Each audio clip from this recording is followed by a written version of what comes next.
What's good, everybody? Welcome back to another reaction with your boy, the ignorant, eclectic, mad genius, man. Today, we're checking out a video. We're reacting to a video: strip clubs being celebrated as family events, and people are divided. I don't know how you could be divided, but everybody thinks completely differently than I do. I'm a cornball, or what some people would call a L7 back in the day. I'm a unk too, so that is what it is, man. Let me stop talking. Hit that like, hit that subscribe, tell a friend to tell a friend, and if you haven't already, I'm pretty sure you probably use it on somebody else. I mean, you use all your hypes, but if you haven't and you would use it on me, I would appreciate you, brother, sister, so much. Now we're on the grind to 1,000 subscribers by the end of the year, hopefully. And today we are just gonna stop. I'm just stop talking, and we're gonna go check this out. Something that we want to be promoting to children at a game. Them kids. That's what the NBA is saying, and that's what I'm not mad about. Atlanta is Wait, never what? beaten the allegations. It's not a real place. What do you mean the Atlantic Hawks are having Magic City Monday? Yo, this is a cultural thing. Wait, Magic what? City is part of their culture. Anytime you disagree with something within culture, it almost feels like an attack on culture. There's something very controversial happening in Atlanta, Georgia right now, and depending on who you Shout out ask, to the it's A. either a celebration of culture or a celebration of objectification. A well-known Atlanta strip club is suddenly being talked about in the same breath as a sport event centered around kids, community, and family entertainment. And this type of entertainment, let's just say, is a bit different from the usual halftime shows. Some people are calling it iconic, others are calling it disgusting, and now the internet is arguing over whether celebrating stripping is culture or just entirely inappropriate overall. In today's video, we're taking a step back from the debate and asking a bigger question. How did a strip club become something people defend as culture? While it may sound insane, a little bit of context can explain how we got here today. Welcome to the Girl Talk You Didn't Know You Needed. And I'm not saying you have to subscribe. You're classy. I know you don't just give those away for free, but hopefully at the end of this video, we become bestie enough for you to take that next step. Breaking news before we get into this video. Today is March 10th, the day that I am filming this video. Yesterday was March 9th, and yesterday was also when Atlanta Hawks canceled Magic City Night. So we'll take that information into consideration for the rest of the video. Stripping as we know it today is not a brand new phenomenon. The idea of women being on display for men was, believe it or not, happening centuries ago. While there's mention of people stripping in both ancient Sumerian myths and some sections of the Bible, the profession is seemingly solidified in 6th century Greece, where lawmakers established different classes of prostitutes, including erotic dancers and acrobats. The entire business model revolved around the display of women's bodies as entertainment. And even when we go back and take a look at how these spaces operated, the atmosphere is exactly what you would expect. Whether it's acrobats or belly dancing, men were packed around the stage, enjoying the show and occasionally throwing a penny or two. Around the 14th century, throughout the Middle East, belly dancing is common during celebrations and as performance art. They do keep their clothes on, but spectators toss coins and other valuables towards the dancers.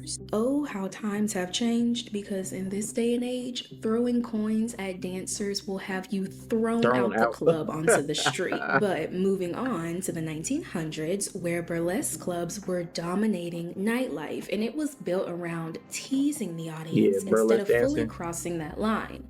But as these clubs grew more popular and as the audience became less and less desensitized to quick flashes of the ankles and shoulders, club owners wasted no time taking advantage of the dancers and a new law that changed the industry forever. In 1968, it was reported that Alan Burdane, who owned the Crazy Horse Striptease Club in Paris, is looking for a girl for his famous lineup. Don't apply unless you have a superb figure and are dark brown. The club was looking to capitalize on new laws that allowed full nudity. Some burlesque and shake performers couldn't see themselves moving into outright striptease or full nudity. They also had a problem with club owners asking them to go out and mingle with patrons, which was the predecessor to lap dances. Now, I do want to say that the world back then was still a lot more sheltered compared to now. It was still not as common to have full-on bareness shown at these clubs, okay? But Atlanta,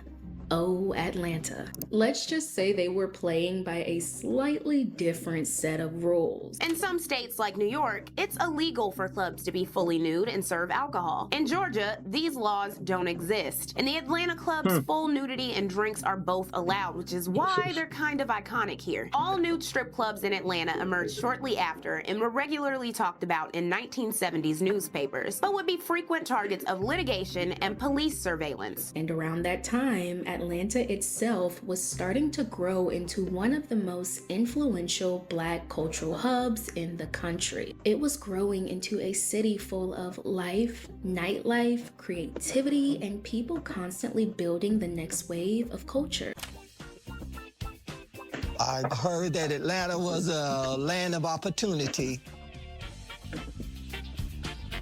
A lot of OGs, you know, say they never came to a city and saw so many Black people doing their thing, you know? There was a lot of African-American money in Atlanta at that time. So you saw people doing a lot of positive things, had their own businesses, running their own companies. And when something becomes that influential in a city's culture, the conversation around it can spread very quickly. Kind of like how quickly our private, personal information can spread too. Which is why I'm glad this video is sponsored by Aura. Aura helps protect your privacy by tracking down those sketchy websites and data brokers that are out here selling your personal information. And they handle the annoying part for you by automatically removing your information off those sites and keeping them off for good. And I know this for a fact because Aura has pulled up this 11-page report showing just about all of my personal information, from what I buy online, my name, my old address. I'm not leaving myself vulnerable, and you shouldn't either. Now, in most cities, nightlife meant bars and lounges, maybe a dance floor somewhere, but in Atlanta, the strip club was the nightlife. We at Magic City right now, man. Yeah, the pee-popping contest is starting in about an hour, so just come on through. In Atlanta, the strip club is like the regular club. We go to strip club every damn day. It's like guys going to play golf. Everybody would come, from politicians to music people, sports guys. It's not really going to a strip club. I call it a nightclub with a little extracurricular activity going on. That's all it is. Everything made cool in Atlanta happens in a strip club. You know, everything. And when a city gathers in the same place every night, that place eventually starts shaping the culture around it, especially the music. Oh man, strip clubs is the most significant thing to breaking records in Atlanta, Georgia culture, man. That's where you would hear all the records first.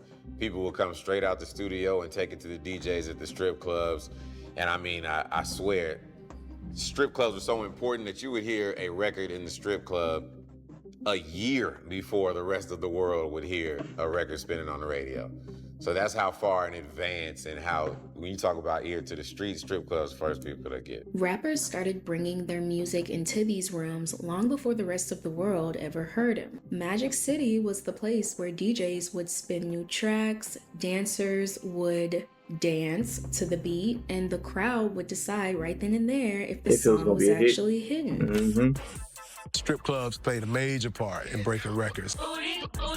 Honestly, strippers are the best A&R. If you take that record in there on Monday, and by Friday when you go back, the DJ like, man, they fighting over your song. Who's gonna dance to it? That's how you know you got a hit. Kids didn't even have to step inside these rooms. Well, of course, they weren't allowed to, but even they knew how big these spaces were. You know what Magic City is?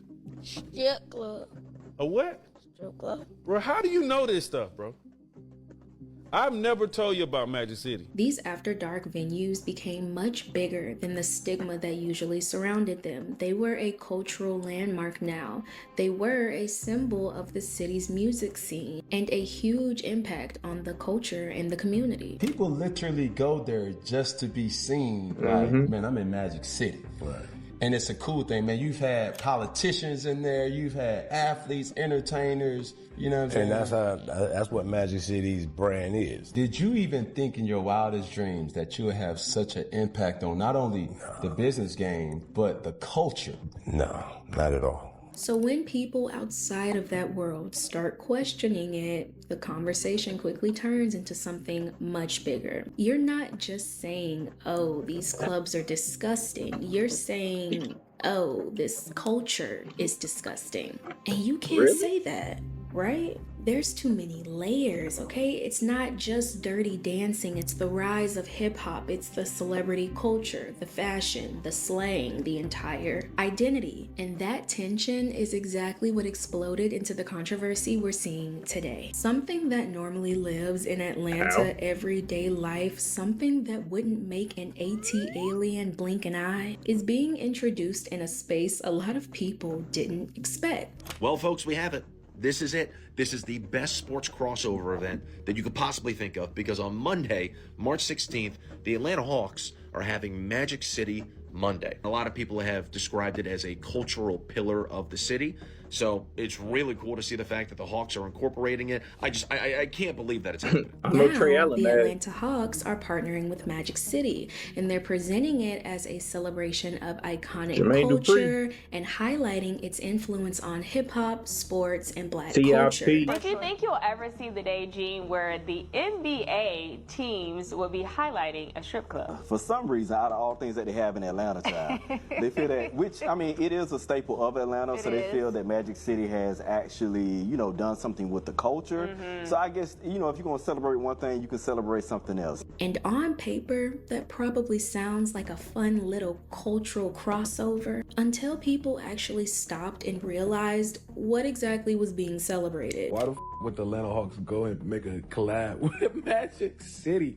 What the were they thinking? And at first, I ain't gonna lie, at first when I first seen it, I was like, oh, this hard, like Atlanta, Magic City. I'm like, damn, that don't read. Like, what the hell? It's like you're glorifying strippers. Like, what the Because now this is entering a space of people who aren't used to strip clubs being a part of the everyday conversation. We're talking about an NBA arena filled with family, kids, school groups, and halftime entertainment that is meant to be appropriate for the entire building. And look, I'm pretty sure there will not be any midnight ballerinas hanging upside down on a pole in the middle of the court. But to highlight the place that makes it happen to a family-friendly atmosphere, that alone is enough to make people start asking questions. Is Magic City something that we want to be promoting to children at a game? The ethos of a strip club is inherently questionable, because I think that it inherently is telling men that it is okay to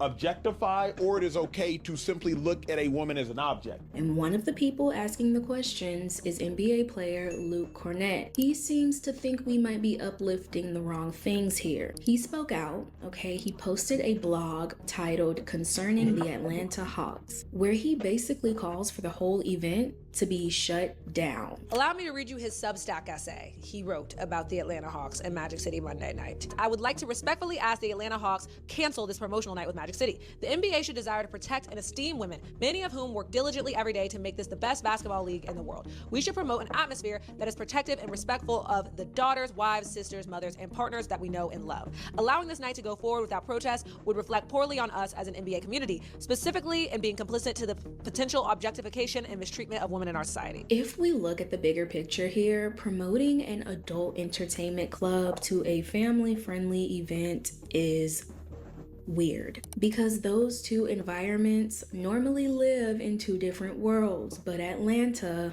is built different. Atlanta is not a real place. Tell me why the Hawks are playing Orlando Magic on the 17th, which is a Monday, and they're doing a collab with Magic City. You know, Magic City Mondays. And I'm trying to figure out who at the NBA approved this, because Magic City is a strip club. I just want to know, when are y'all going to stop? Like, Atlanta, y'all be having a DJ at the grocery store, happy hour, hookah everywhere, like, come on, my people. I literally have a video topic that I've been keeping in my back pocket about the over-sexualization in the media and just everyday life.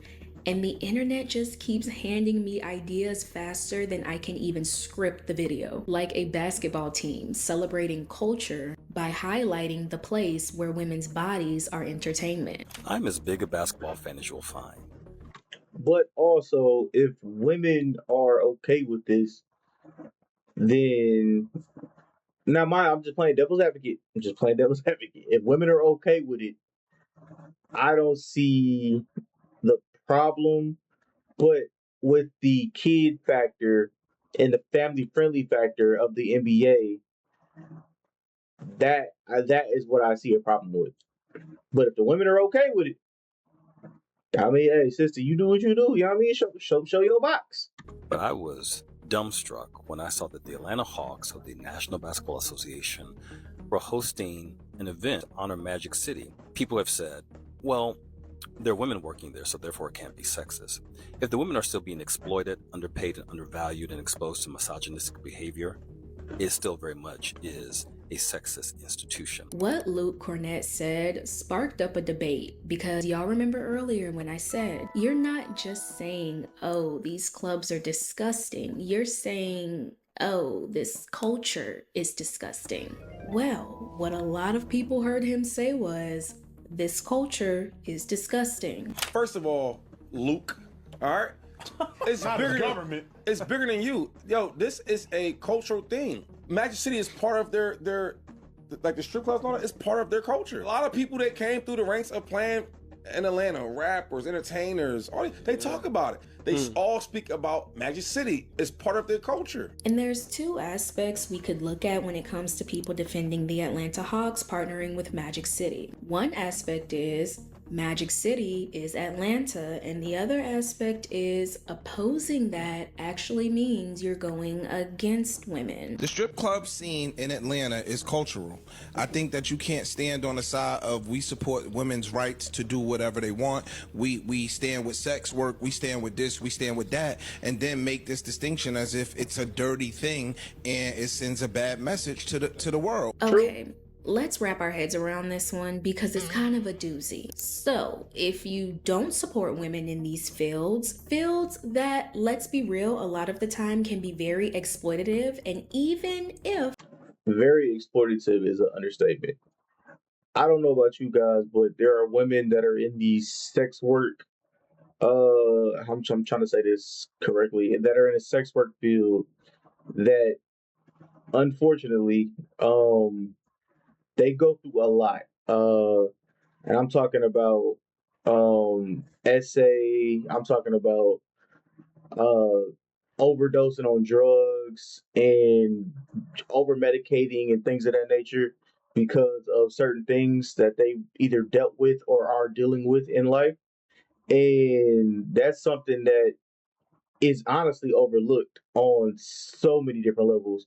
But yeah, I mean, that's for a whole different topic. But some of the women in those fields step up and say, well, I enjoy what I'm doing. Most of them are doing it to support themselves, maybe stay off the street, provide for their children, all while being undervalued, at times underpaid, and have their bodies exchanged for change. Guys, they just want me to bust it open. When we say bust it over, that means like just bend over and just spread everything. And I'm not doing that for $10. I might do it for $10,000. I'm not doing it for $10. The craziest thing for me that I've been asked to do is go home with you. I am not going home with you. We do not go home with y'all. Like, we work at Magic City. We are some of y'all do. Not Martians walking down the street trying to sell some. But if you don't support that avenue, then suddenly you're the one who is against women and their choices, even though, let's be real, a lot of them probably wouldn't do it at all if the demand for it and the encouragement around it wasn't there in the first place. Mm-hmm. I object to what Luke Cornett is saying. And the reason I object, as a man with a wife, as a man with daughters, as a man with sisters, an amazing mother, an amazing grandmother, an incredible husband, and nieces, Magic City is an establishment with an option for females to work there. I think to point out that they have esteem issues because that's the line of work they chose, I actually think is less protective of women. It's actually an art. Like, I don't know if you've ever been, but like if you see it in action, It's actually a form of art. Now that people are calling it empowerment, culture, and art, when you question the environment itself, it suddenly sounds like you're attacking the women instead of questioning the system. Let's be real, the entire setup is built around people just sitting there watching women bust it open and throwing money at them. Yep. And hey, I guess you can say I'm no fun at parties, but I'm just telling it how I see it. Magic City and the Hawks. Talk to me about what happened, because I saw a couple of letters. Man, and who, for one, who responds to a letter? It's not even like a picket sign. It's not even like a letter, dog. Documentary. You know, I would love to know how people think that it's so degrading to women to do what they decided to do for themselves. License to do it. That should be empowering. Thank you. That has become a part of culture that now you can't go against, because the moment you do, people hear you attacking the entire culture. Anytime you disagree with something within culture, it almost feels like an attack on culture. I take that same element where people are taking the Atlanta Hawks, partner with Magic City, and they're taking Luke Cormet's essay and saying, well, you're wrong. It's culture. You don't understand the culture. If you took Luke Cormet's essay and you take away the messenger, what he said was not too far-fetched. Nope. Why can't people disagree with certain things within culture? Something that started as a very specific kind of entertainment has weaved itself into the overall identity of a city. So now that the environment is getting celebrated in a completely different setting, it's everyday activities for Atlanta. But on the outside looking in, a lot of people are concerned. I feel like we can safely say that not everything that influences culture should be celebrated everywhere. And obviously, with Magic City Night being canceled, maybe my point was proven. And that's my period, man.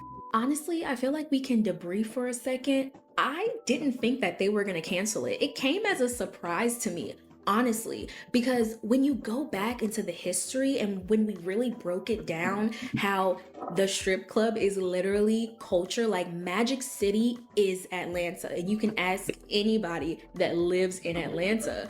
But I for sure was like, oh yeah, they're not gonna cancel it. Like, it's Magic City, it's their culture. So it really came as a surprise to me that they canceled Magic City Night. I don't know, but also it's not really a surprise because it is a bit inappropriate.